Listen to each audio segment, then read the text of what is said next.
اسے مدینے کے مسلمانوں پر رحم آ گیا تھا، لیکن اس رحم نے بھی اسے مسرت دی تھی۔ یہ خون کی دشمنی تھی، یہ اس کے وقار کا مسئلہ تھا۔ مسلمانوں کو کچل ڈالنا اس کا عزم تھا۔ جنگ احد کے بہت دن بعد اسے پتا چلا تھا کہ جب مکہ میں قریش اپنا لشکر جمع کر رہے تھے تو اطلاع رسول کریم صلی اللہ علیہ وآلہ وسلم کو مل گئی تھی، اور جب یہ لشکر مدینے کے راستے میں تھا تو رسول خدا صلی اللہ علیہ وآلہ وسلم کو اس کی رفتار، پڑاؤ اور مدینے سے فاصلے کی اطلاعیں مسلسل ملتی رہی تھیں۔ آپ صلی اللہ علیہ وآلہ وسلم کو لشکر کے مکہ سے کوچ کی اطلاع حضرت عباس رضی اللہ عنہ نے دی تھی۔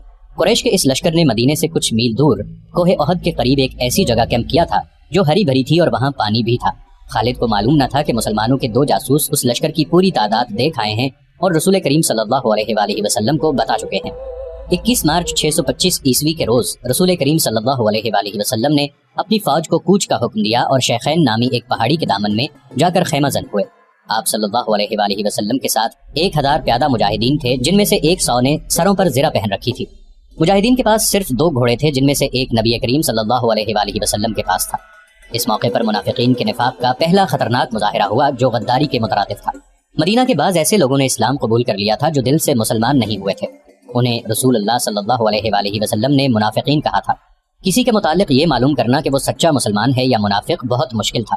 جب مجاہدین مدینہ سے شیخین کی پہاڑی کی طرف کوچ کرنے لگے تو ایک با اثر آدمی جس کا نام عبداللہ بن ابی تھا رسول اکرم صلی اللہ علیہ وآلہ وسلم کے ساتھ اس بحث میں الجھ گیا کہ قریش کا لشکر 3 گنا ہے، اس لیے مدینہ سے باہر جا کر لڑنا نقصان دہ ہوگا۔ آپ صلی اللہ علیہ وآلہ وسلم نے مجاہدین کے دوسرے سرداروں سے رائے لی تو اکثریت نے یہ کہا کہ شہر سے باہر لڑنا زیادہ بہتر ہوگا۔ آپ صلی اللہ علیہ وآلہ وسلم عبداللہ بن ابی ہی کے ہم خیال تھے، لیکن آپ صلی اللہ علیہ وآلہ وسلم نے اکثریت کا فیصلہ ہی منظور فرمایا اور کوچ کا حکم دے دیا۔ عبداللہ بن ابی نے شہر سے باہر جانے سے انکار کر دیا۔ اس کے پیچھے ہٹنے کی دیر تھی کہ لشکر میں سے 300 آدمی پیچھے ہٹ گئے۔ تب پتا چلا کہ یہ سب منافقین تھے اور عبداللہ ان کا سردار ہے۔ اب 3000 کے مقابلے میں مجاہدین کی نفری صرف 700 رہ گئی تھی۔ رسول اللہ صلی اللہ علیہ وآلہ وسلم دل برداشتہ نہ ہوئے اور 700 کو ہی ساتھ لے کر کوہ احد کے دامن میں شیخین کے مقام پر مجاہدین کو جنگی ترتیب میں کر دیا۔ خالد نے ایک بلند ٹیکری پر کھڑے ہو کر مسلمانوں کی ترتیب دیکھی تھی اور اس نے اپنے سالار ابو سفیان کو بتا کر اپنے دستے کی جگہ طے کر لی۔ رسول اکرم صلی اللہ علیہ وآلہ وسلم نے مجاہدین کو کم و بیش 1000 گز لمبائی میں پھیلا دیا۔ پیچھے وادی تھی، مجاہدین کے ایک پہلو کے ساتھ پہاڑی تھی، لیکن دوسرے پہلو پر کچھ نہیں تھا۔ اس پہلو کو مضبوط رکھنے کے لیے رسول اللہ صلی اللہ علیہ وآلہ وسلم نے 50 تیر اندازوں کو قریب کی ایک ٹیکری پر بٹھا دیا۔ ان تیر اندازوں کے کمانڈر عبداللہ بن جبیر تھے۔ اپنی ذمہ داری سمجھ لو عبداللہ۔ رسول خدا صلی اللہ علیہ وآلہ وسلم نے انہیں ہدایت دیتے ہوئے فرمایا، اپنے عقب کو دیکھو، دشمن ہمارے عقب میں نقل و حرکت کر سکتا ہے جو ہمارے لیے خطرہ ہے۔ دشمن کے پاس گھڑ سوار زیادہ ہیں، وہ ہمارے پہلو پر گھڑ سواروں سے حملہ کر سکتا ہے۔ اپنے تیر اندازوں کو گھڑ سواروں پر مرکوز رکھو، پیادوں کا مجھے کوئی ڈر نہیں۔ تقریباً تمام مستند مورخین، جن میں ابن حشام اور واقدی خاص طور پر قابل ذکر ہیں، لکھتے ہیں کہ رسول کریم صلی اللہ علیہ وآلہ وسلم نے عبداللہ بن جبیر رضی اللہ عنہ کو واضح الفاظ میں کہا تھا کہ ہمارا عقب صرف تمہاری بیداری اور مستعدی سے محفوظ رہے گا، تمہاری ذرا سی کوتاہی بھی ہمیں بڑی ذلت آمیز شکست دے سکتی ہے۔ یاد رکھو عبداللہ، اگر تم دشمن کو بھاگتے ہوئے اور ہمیں فتح یاب ہوتے ہوئے دیکھ لو تو بھی اس جگہ سے نہ ہلنا۔ اگر دیکھو کہ ہم پر دشمن کا دباؤ بڑھ گیا ہے اور تمہیں ہماری مدد کے لیے پہنچنا چاہیے تو بھی یہ جگہ نہ چھوڑنا۔ پہاڑی کی یہ بلندی دشمن کے قبضے میں نہیں جانی چاہیے، یہ بلندی تمہاری ہے۔ وہاں سے تم نیچے اس تمام علاقے کے حکمران ہوگے جہاں سے تمہارے تیر اندازوں کے تیر پہنچیں گے۔ خالد نے مسلمانوں کی ترتیب دیکھی اور ابو سفیان کو بتایا کہ مسلمان کھلے میدان کی لڑائی نہیں لڑیں گے۔ ابو سفیان کو اپنی کثیر نفری پر ناز تھا، وہ چاہتا تھا کہ لڑائی کھلے میدان میں یعنی لامحدود محاذ پر ہو تاکہ وہ اپنے پیادوں اور گھوڑوں کی افراد سے مجاہدین اسلام کو کچل ڈالے۔ خالد کو اپنے باپ نے جنگی چالوں کی تربیت بچپن سے دینی شروع کر دی تھی۔ دشمن پر بے خبری میں پہلو یا عقب سے جھپٹنا اور دشمن کو چکر دے دے کر مارنا اپنے دستوں کی تقسیم اور ان پر کنٹرول اس کی تربیت میں شامل تھا جو اسے باپ نے دی تھی۔ اس نے تجربے کار سردار کی نگاہوں سے مجاہدین کی ترتیب دیکھی تو اس نے محسوس کیا کہ مسلمان فن و حرب کے کمالات دکھا سکتے ہیں۔ ابو سفیان اپنی فوج کو مسلمانوں کے بالمقابل لے گیا۔ اس نے گھڑ سواروں کو مسلمانوں کے پہلوؤں پر حملہ کرنے کے لیے بھیجا۔ ایک پہلو پر خالد اور دوسرے پر اکرمہ تھا، دونوں کے ساتھ 100 گھڑ سوار تھے۔ تمام گھڑ سواروں کا کمانڈر عمرو بن العاص تھا۔ پیادوں کے آگے ابو سفیان نے 100 تیر انداز رکھے۔ قریش کا پرچم طلحہ بن ابو طلحہ نے اٹھا رکھا تھا۔ اس زمانے کی جنگوں میں پرچم کو دل جیسی اہمیت حاصل تھی۔ پرچم کے گرنے سے فوج کا حوصلہ ٹوٹ جاتا اور بھگدڑ مچ جاتی تھی۔ قریش نے جنگ کی ابتدا اس طرح کی کہ ان کی صفوں میں سے ایک شخص ابو عامر فاسق آگے ہو کر مجاہدین کے قریب چلا گیا۔